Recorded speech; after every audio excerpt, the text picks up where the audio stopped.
And we are now set. Life is good. Again, as per usual, if you have any questions that you want to sort of address individually, you can always put into the chat. Dom, if you want everyone to see the question, just put it out to everyone. And then Dom, as per usual, if there's something that we need to address immediately, give a heads up. So let me now share. I think we are finally getting a groove, which is making me happy. Even though I am feeling a little bit more comfortable with this, please, and anytime you have suggestions that would make this better, because it is weird environment being online, don't hesitate to suggest or express where there might be a concern. We're talking about descriptive statistics, and if you guys remember, last Thursday we had quite a surprise. Oh, let me do one more thing to make sure we get done. And you're not a co-host. Yeah, quite the little surprise when, certain programs, certain code that we'd used previously did not work. I will show you guys in a second how to fix it. But beforehand, make sure that you are opening up our studio, not R, but our studio. And please make sure that you import misco_behavior. You should use all the functions that you had before. And anytime we're at the end and still continuing, you just want to open up R and get going with that. So I would do the same right now if I could get my computer open. Opening up our studio.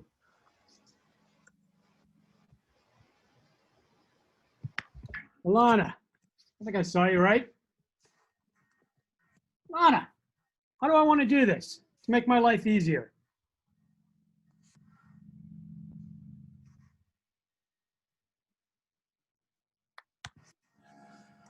If I want to just redo something that we've previously done, what's a little tool I could use so I don't have to think and I don't have to memorize? I'm not sure. Totally fair. We're just getting used to this, right? Let's go on. Alex. Yes. I want to import Misco into R. I want to be very smart about this. I don't want to write any new code. Are you saying like reopen the one that we saved last class? Or Sure. So the only word that I got confused by is the one. What does that mean, buddy? What we saved it as last class, so I saved mine as a date. And Okay. I just reopened up the file for it. Does anyone remember the 3 evil words of science? There are 3. It, that, and they. It, that, and they. So Alex, what does the word it mean in this context? It means our file from Thursday. Okay, and these are called scripts. Scripts. So you can always go up to your file. I like to look in recent files because more often than not, I'm working on one project at a time. So it's probably there. I put down day 3, descriptive statistics. That opens up this script. And right here, we have a bunch of notes that tell us what we're doing. We want to put it in that file, so we'll hit run. Now we get to go find it. Your guess is as good as mine where I might have put it. I'm going to think probably in, nope, homework data sets. Maybe under lectures, number 4, Misco behavior. Which of these 2 files, Alex? Do I want to use the CSV or do I want to use the XLSX? You want to use the CSV. CSV. And Cortland, Reed, can you remind us what's so interesting about CSV files? Or why do we import those and not Excel files? R reads CSV files better, but it only imports the top sheet from Excel. I couldn't have said it better myself. Perfect. R reads CSV files better, but that's only the top worksheet. That's awesome. Hey, Alana, I want to come back to you. I have all these lines of what appear to be information. I put them into R by hitting this run button, and nothing happened. R just sort of ignored all of it. You see that? And then we got to open up our file down here. Why did R ignore all those lines? Their notes. Their notes. How does R know their notes? The little hashtag at the end. A little hashtag. And I got one more question for you, Lana. Why is it a good idea to write down notes to yourself in your script? And Alex, that's what this is called. This is your script. Well, I mean, in case you forget or like there's just a ton of numbers that just you stop thinking they mean anything. I think those are perfect answers on both categories. And I'm just going to have a quibble with one word in case you forget, as if you're ever going to remember. Are we going to memorize this stuff? Oh, dear Lord, please don't. Let's use notes. Let's use information to help us guide through it. So the notes are helping you guide through it because we will forget each time, and that's fine. If I don't use R for, I don't know, a few months, it's not like a bike. I have to retrain myself. That's all right. So then we do the attach, and you guys should all be doing this on your own computer. We do the names. We did that summary thing, and this got weird, and we didn't like that. So we'll come back to that and fix that in just a few minutes. So a few things. One, R made a significant change at 4.0 that I didn't know about because I was using 3.6, which means it's an older version. The number at the end of a program describes the iteration of it. The larger the number, the more recent the iteration. So like R 0.1, that was the first version of R. Right now, I think we're at 4.02. And it'll just keep going up. Think of it like a cell phone, a computer, an operating system. They're just always updating with additional information. This one has messed with our plot function. And if you remember for people last week, if you have the most recent version of R, you try to do that plot and we had all these errors. Well, plot still works in its simple tool, but it only appears to work for things like scatter plots. And what we'll see are density plots later today. If we want to do a box plot, well, the simplest way to do it is actually to use the command box plot. So if you guys can, I would like you guys to take a box plot of volume by behavior so we can finally visualize that information. And this is those little wasp maggots that are secreting salivary fluid to feed the adults. And they have the two separate behaviors. Yummy. One where they're extending their lobes, and then one where they expose their head. Let's go ahead and plot that out. Let's go take a look. I'll give you guys like a minute or two to get that up.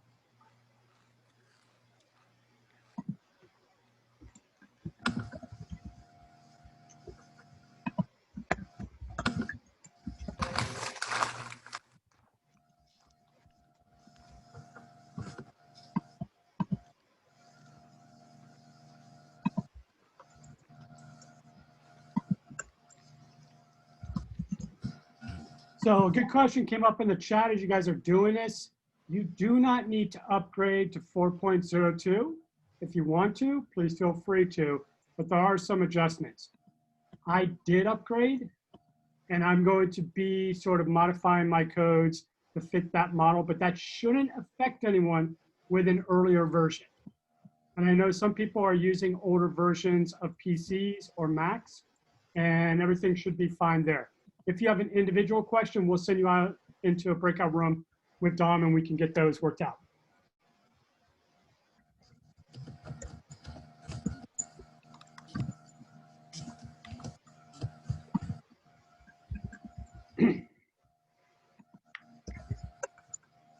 Okay, Morgan, do I see Morgan? I do see Morgan. I see Morgan's name. Yes, I'm here.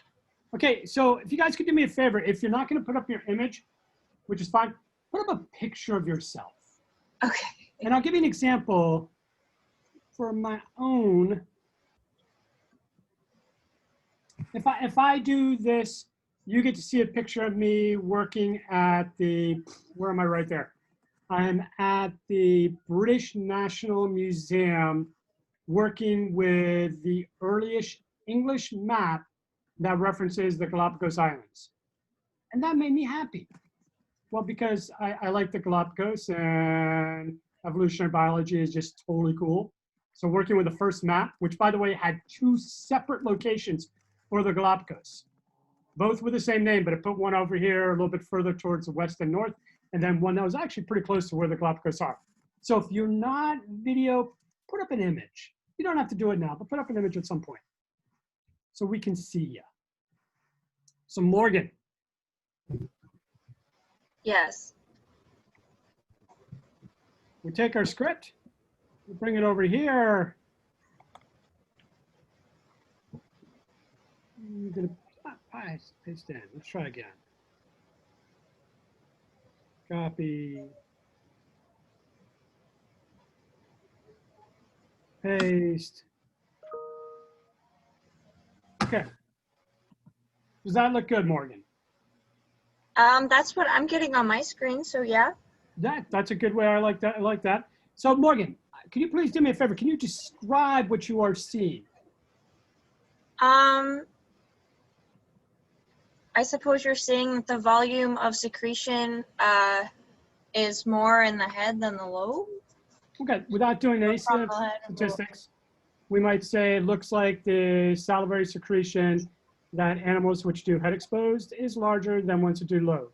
We'll do the statistics later, but that was a very good description. One of the things I want us to work on all semester long is not interpretation.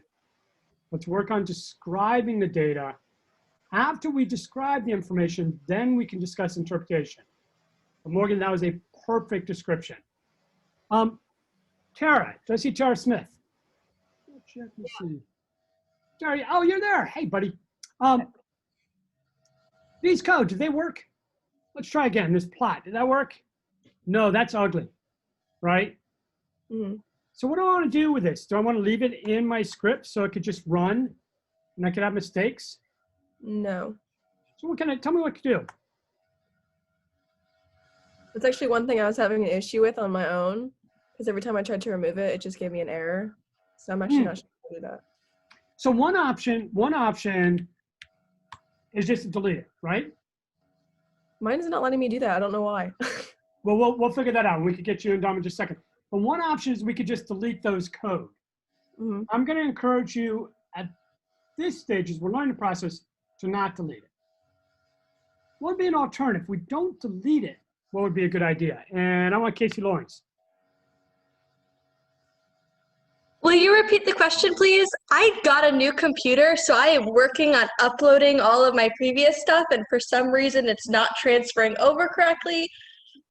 That's lucky you. I'm sorry. Casey, we have this bad code that doesn't work in the most recent version of R. So during observation, let's delete it. And we got to figure out how you can delete it. But that's an idea. I'm going to argue it's not what you want to do there. That's a bad idea. And I'll talk about why in a half a second. But right now, I want a way in which we can keep the code, but we don't automatically run it and therefore get this error down here. What can we do? Hashtag. Ooh. Oh. Casey, your voice changed. What did you say? Can you make it into a note by just putting a hashtag in front of it? Make it into a note by putting a hashtag in front of it. Notice I have to do it for all 3 lines of code. If I don't do it for all 3 lines of code and just do it for the first one, it reads the first line as a note, but the second one it does not. And notice that it tells me there's a little problem. It doesn't know what's going on. It's seeing a comment. It doesn't know what to do with it. So we put a hashtag in each place. That's all good. But there's one last thing we want to do. What's that last thing? Kayla, how you doing? I'm good. How are you?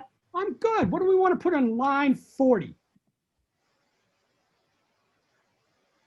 A note to ourselves, like explaining what's happening there. Love it. So now I'm going to type whatever you tell me. So we're explaining that this isn't going to work for our version, yes? This, and what does this refer to? Function. That's what I was looking for. This function will not work in this version of R.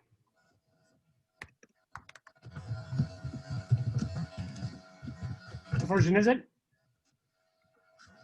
4.01? Just 4 plus, whatever's higher than 4. 4 plus. Okay. 2, or Two. win. Box plots. Yes. Awesome. Awesome, awesome, awesome. Now, last questions. We're getting caught up. Empty. Yes. That's all empty. Empty. Oh, what was I going to ask you? I was going to ask you. Oh, yeah. Why do we want to do this? Why do we want to write a note to ourselves instead of deleting it?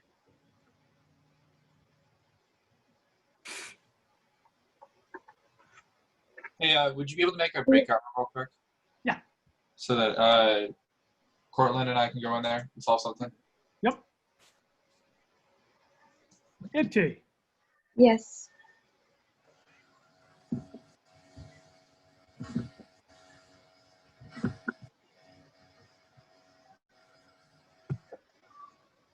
Why do we do this? This part in blue. Why not just delete? It's better to write it and write a note on top of it, just not to use it again, because we know if we use the same code, it will give us errors. I think that's great. Why is it good to keep that note? Just so that we don't use it again and remind ourselves that it's going to give us errors in the future if we use just plot. Perfect. If you don't keep that note, then you're very likely to repeat that error. Yeah. And if you figure out a solution, you're likely not going to remember that. And you can kind of think, as this sort of builds on itself, and there's a lot more information. Having notes for what works and having notes for what does not is really valuable. Great observation. Okay, so we got that. So boxplot will work for our purposes for now. We are going to start something that I didn't expect to start for about another 3 weeks. But in addition to plot changing its function with new R, so did the command summary. And I'll come up here and show that again. Summary, we run that. And this is good, right? We get the min for volume, the max for volume, we get the mean, we get the median, we get the first and third quartile. That's all great. Behavior, though, is weird. We're getting length 64, class character, mode character. Do we know how many head lobes there are based on this command right here? Do we know how many head extensions there are based on this command? Nope, so we got a problem. We want to know that information, and summary no longer performs that function. But when I first introduced R, one of the things I talked about the fact is it is fantastically upgradable. And it's upgradable through what are called packages. A package is an add-on. It's like an app for inside R. And you can kind of think like R is a cell phone, and then all the apps inside the cell phone are individual packages. They provide more utility, more functionality, more things you can do with the software. So what we're going to do all semester long is we're going to download packages that allow us to do more with R than we could with what is called the base package.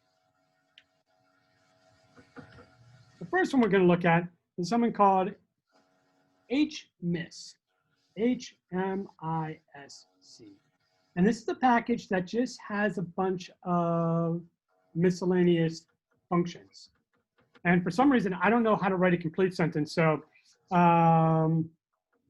is a package that contains miscellaneous functions, including a powerful summary tool. Okay. So what you want to do is you want to first load HMIS into R. And you could do that in one of two ways. You can go down to your console and type in install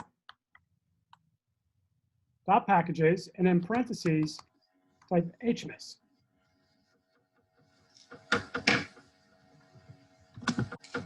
Alternatively, you can go into the window where it says packages, click that, go to install, and then type HMIS.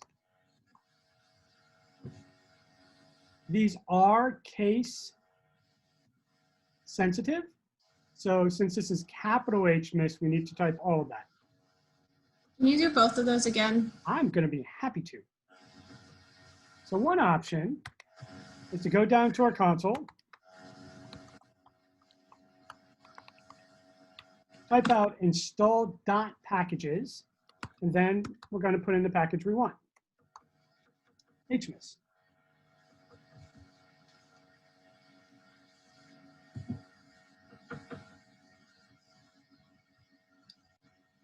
We hit enter. Ooh, what did I do wrong?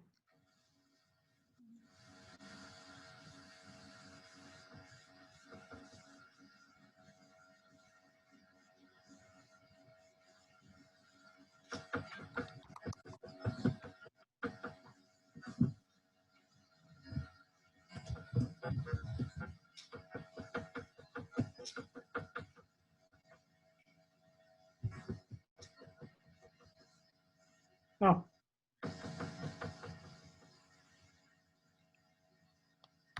I see what I did wrong. Yeah, put it quotes. Got to put down quotes. Hit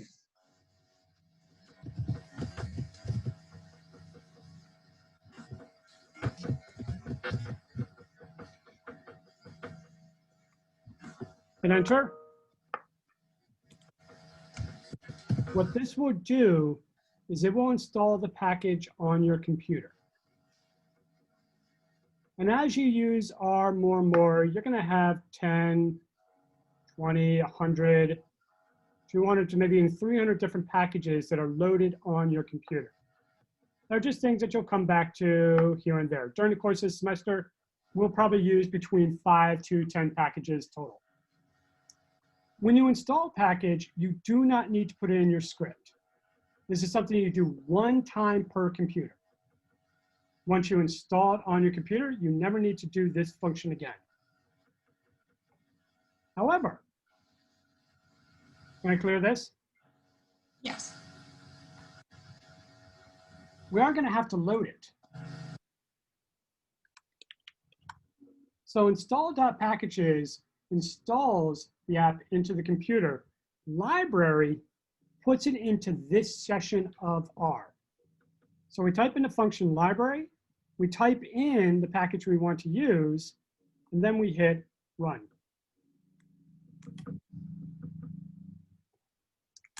A bunch of red font comes in, but it says it is working.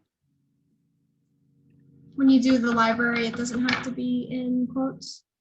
And when you do the library, that one does not have to be in quotes. The library command you have to do every time you want to use a package.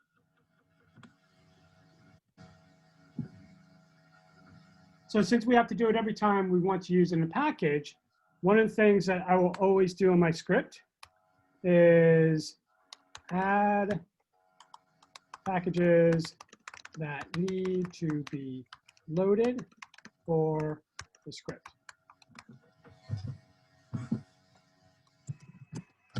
HMICS is a package that includes a powerful summary tool. We have two people who are having trouble loading packages, Casey and Tara. Can we do another breakout room, or do you want to address that up here?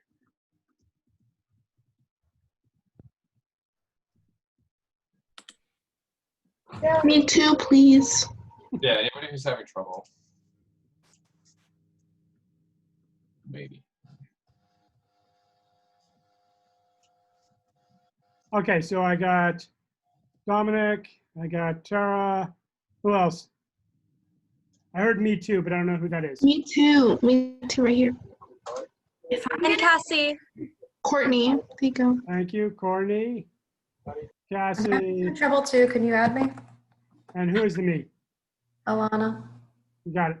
If I'm getting an error for like an individual thing, like ggplot2 error, should I also go in there to fix that, or is that different? Yeah, not today. If you're getting a ggplot2 error, don't worry about that today. We will be using that package in probably 2 weeks. Okay, sounds Can you good. throw me in there too? You got it, Tristan. Thank you.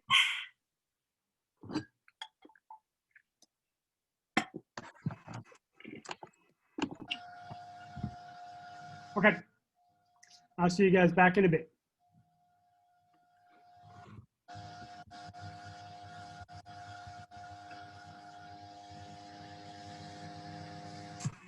Okay, so what I want you guys to do is I want you to use the describe function.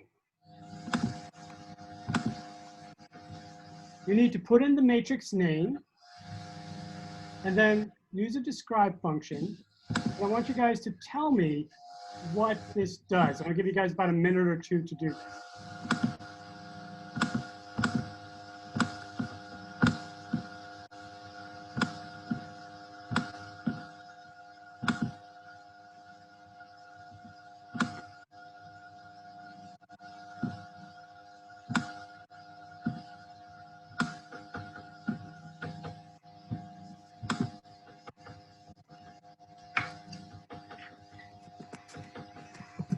It's not recognizing describe as a function for me. Show me your screen. Doing the same for me I have to too. stop sharing. Give me a second.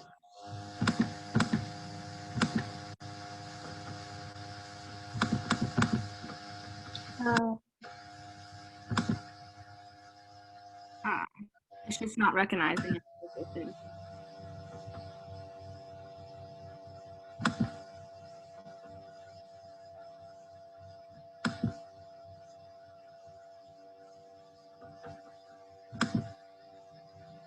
Okay, let's go try installing ggplot2.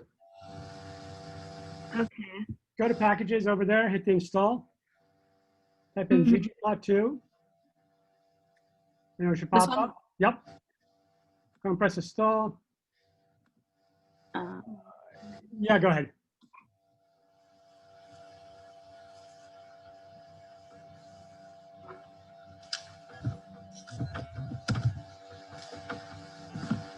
Okay, hit your up arrow twice and hit enter. You're not fine, describe. Scroll, go to line 14. Hit run. Ah, that's why. It was not, the package wasn't loaded on a computer. Now hit up arrow twice.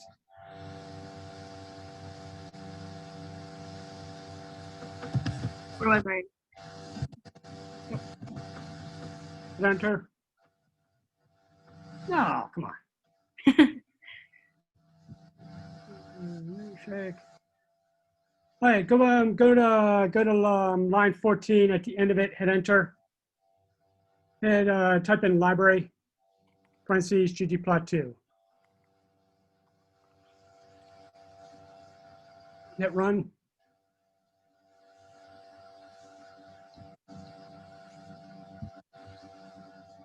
Can you go down to the console and scroll up? I ran the library and then typed in ggplot right after it, and it worked. Not sure what you're saying there, Ryan. Like I typed in library hmisc and then hit I ran it and then I hit ggplot and it opens it. Okay, go ahead and start with line 14. Run them both. Run line 14. Yep. Run Okay. line 15. It's missing a package called worth. Oh. Okay, so go over to install. Okay. And let's type in WIH. Install that. Yep.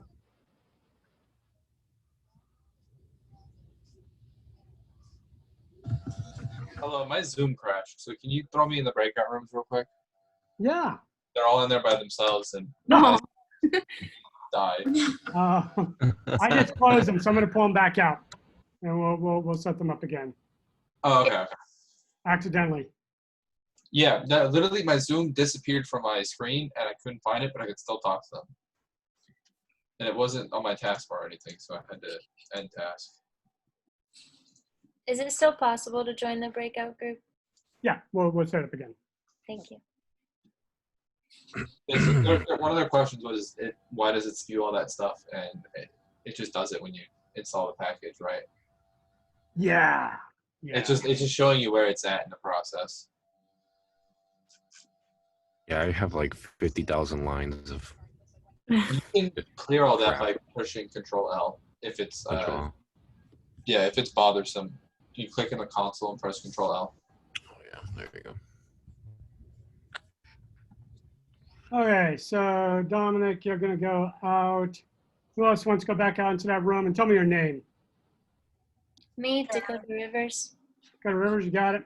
If you put it in the chat, I can just tell him to. Anyone else? Tara. And Kayla, I'm gonna head you out there, okay? So we can see what's Hello. going on with yours. Dominic? Yeah. Okay. And Tara, did I hear you? Yeah. Anyone else? So I have Dakota Rivers, I have Kayla, and I have Tara. Is that right? And Astrid. You got it, Astrid. Okay. Let's, there you guys go. See you back in just a bit.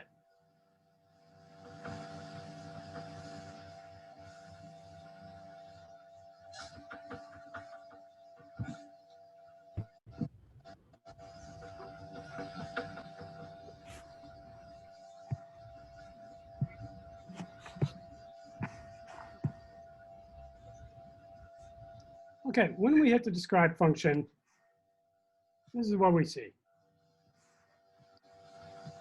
It's the same basic idea behind the summary, but it gives us the actual frequency for count data.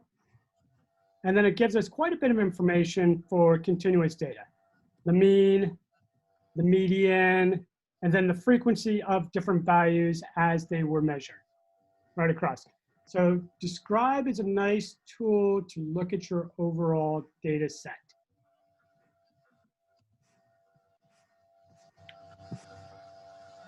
So I want to talk a little bit about types of data.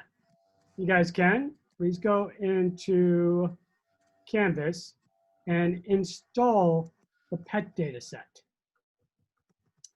I'm going to have you guys run it and then compare what the different types of numbers are in that data.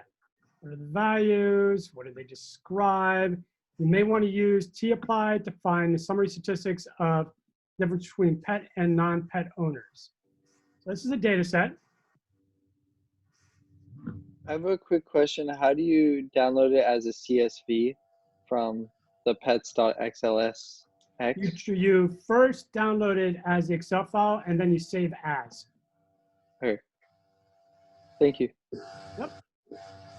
I'll give you guys about 3-4 minutes to do that.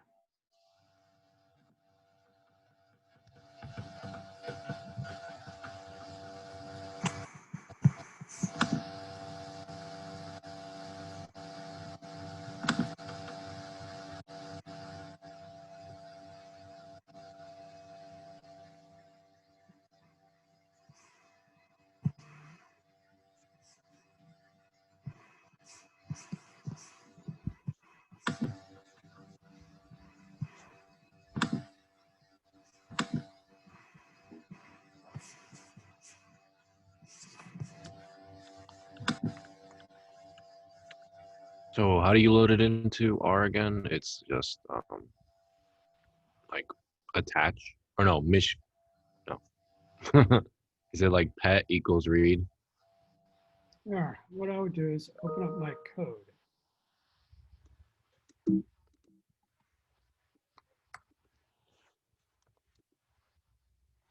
This is the information that will help with that. What you're going to want to do is adjust things like the matrix name, adjust lower commands. And let's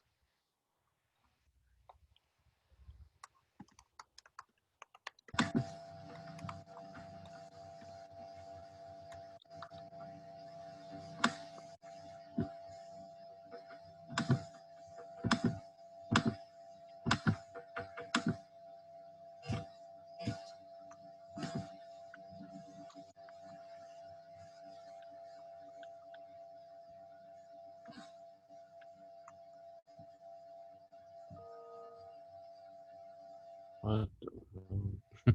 What did I just do?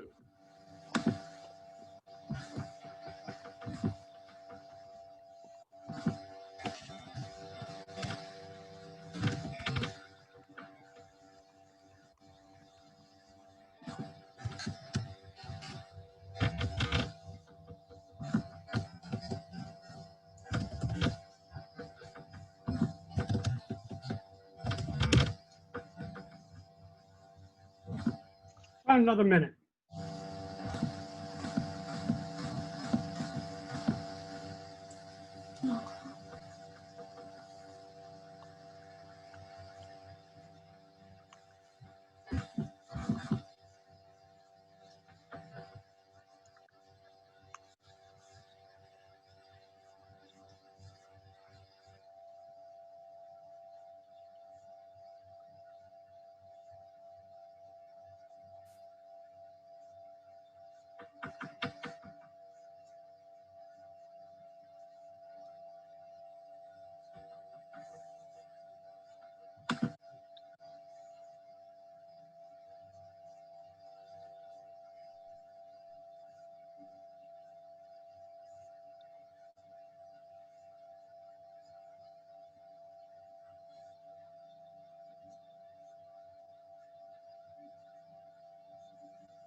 Well, what? Sure. Go ahead.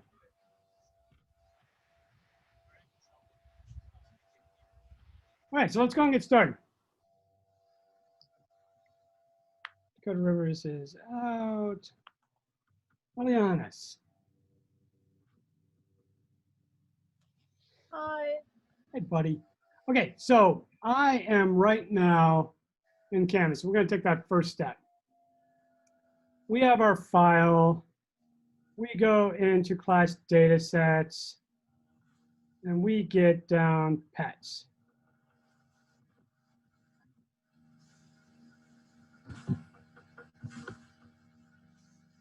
We need to download it.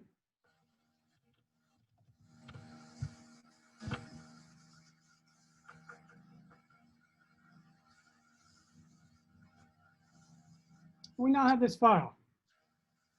We have a few things here, right? We have subject, we have pet ownership, we have percent vegetarian diet, animal view, education. I'll talk about those in, well, actually right now. So this was a study that was done a few years back by a student who wanted to look at how a person's conservation habits and environmental beliefs varied relative to whether they lived with pets or not. So she ran a national study using something called mTurk, which is this little program in Amazon where you can pay people small amounts of money to do a task for you. So she paid people 25 cents to take a survey. They took a survey and she looked at the results.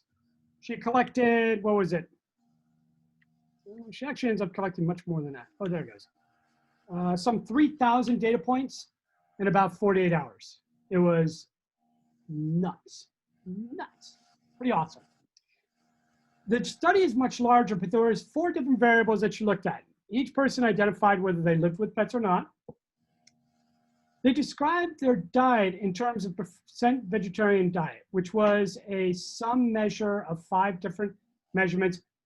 What percentage of your diet is meat? What percentage of your diet is grain? What percentage of your diet is fruit? What percentage of your diet is dairy? And then based on that, we were able to calculate out a percent vegetarian.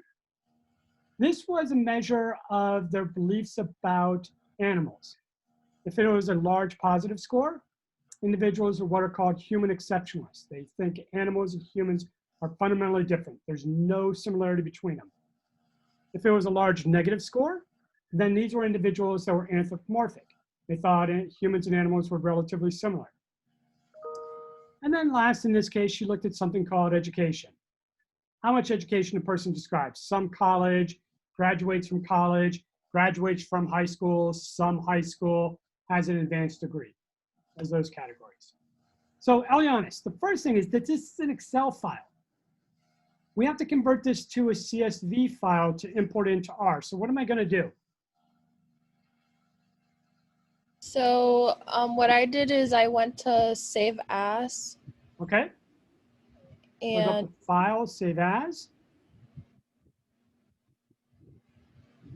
yeah, and then save it as a CSV. Okay, perfect. Let's do that. I like to be careful about where I save stuff so I don't get lost. We put it right here. We hit save. We hit replace. Awesome. We don't need to look at that anymore. We can close this. This is a reminder. If you use Internet Explorer or Safari, you can't download files from Canvas. I don't know why, but they don't work when you try to download them. You have to use Firefox or Chrome. Okay, great. So now, Dakota Crawford. What do I do now? How do I get that file into R? It's a little bit of a trick question. You have to run the choose program. Okay. Do I want to call this Misco? No, I would rename it. I would, one, rename it, and two, do I want to put it in the notes that I took last week, or do I want to create a new script? New script. Let's create a new script. So we can save this. We're going to open up a new file, a new script. And then Dakota, what do I want to save this script as?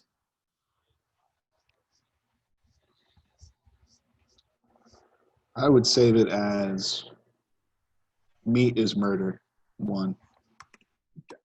Okay, that's meat is murder 1. Fine. I'm going to ask a little question. Is that going to help you in the future? You'll remember it. You will? Yeah, sure. Okay. Okay. One of the things that I do is I don't recreate scripts. I just copy and paste stuff over. I toss it in there, and now we can make modifications. A nice little function to use is the find function, where we can change our names from Misco to what would be a good name here for this file. And for that,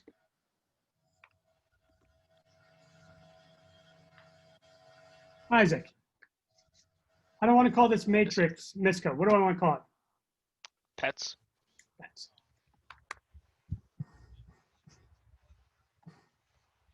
And that just changes all the names over to what we need.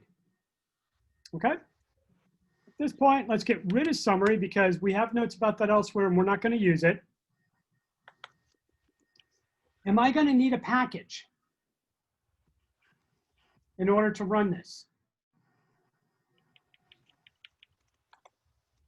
No. Yes, I will. We'll find out. Let's do it. Really? Okay, so we do pets. We run that. We get the CSV of pets. That worked. Isaac, I'm coming back to you, buddy. Please tell me, what did these two lines do for us? What does header equal capital T do? And what does na.strings do? Header is there to keep the headers in the same place, and strings makes it so if there's a missing cell, it doesn't add any zeros. Bingo. Awesome, awesome, awesome. Okay, so then we do attach. We get that in there. Riley, what does attach do? One second. It attaches the file to R and allows you to use and manipulate the data. It attaches the file to R, which allows you to manipulate and use those variables.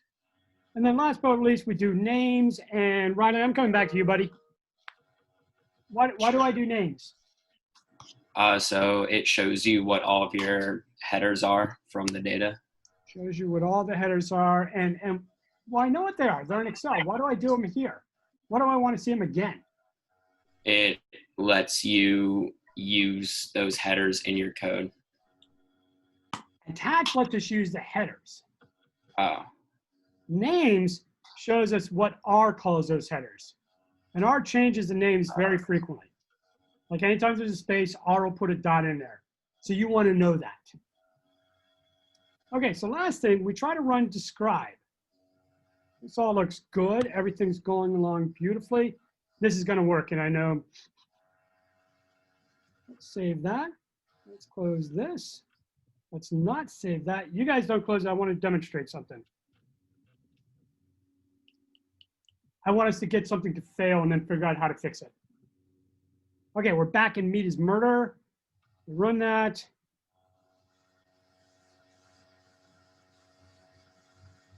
We hit pets, that's good. We attach, we hit names. Okay, we're awesome. Awesome, awesome, awesome. Now we're gonna run describe. Madeline, this is not gonna work. Madeline's not with us. Madeline, you're there, right? Okay, so we're gonna run it. It's not gonna work. Madeline, why not?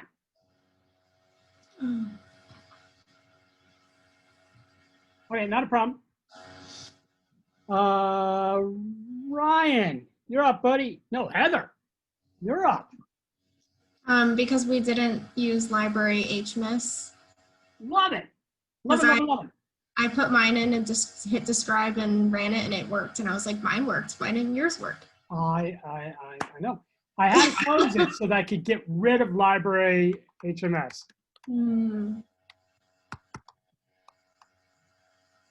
So, and I have, before I leave here, why do we put it as our first line of code? Because it should be downloaded before you start.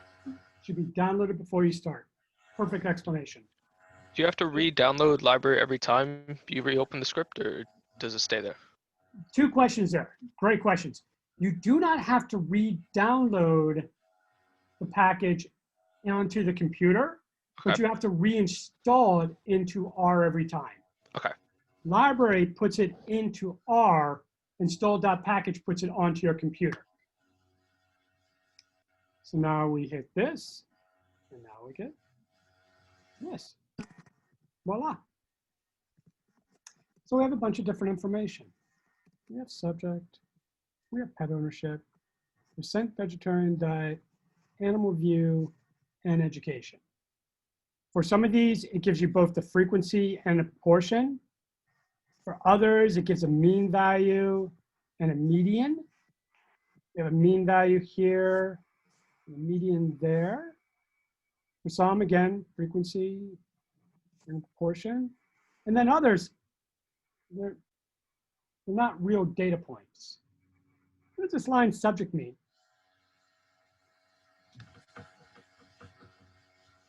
Anyone think of that one? Is that the person who was surveyed? Perfect, perfect. That's like the ID for the individual that was surveyed. And we don't have their names, so they just got a number, 1 through 2,900. Now, a good question came up in chat, and that was, what is the benefit to vectorizing variables? And that's actually illustrated beautifully here. A vectorized variable is a variable with more than one data point. So for something like pet ownership, we have 2,899 examples. Roughly 20% of the participants did not have a pet. And a little over 80% of participants did have a pet.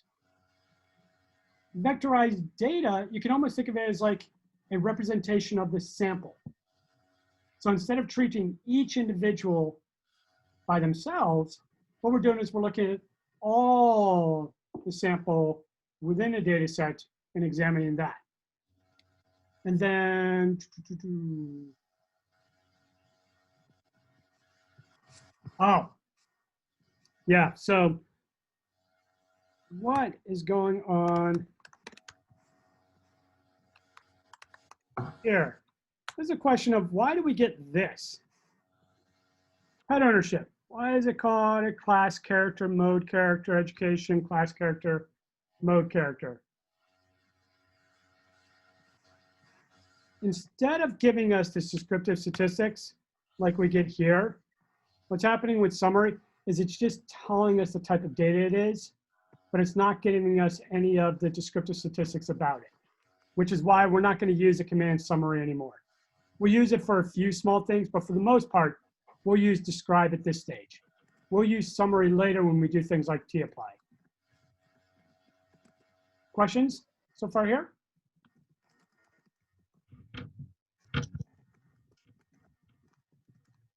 Dr. Tristan, did you have a question? Yeah, I just want to make sure what I'm doing is right. Can I share my screen quickly? Yeah, go ahead. Okay.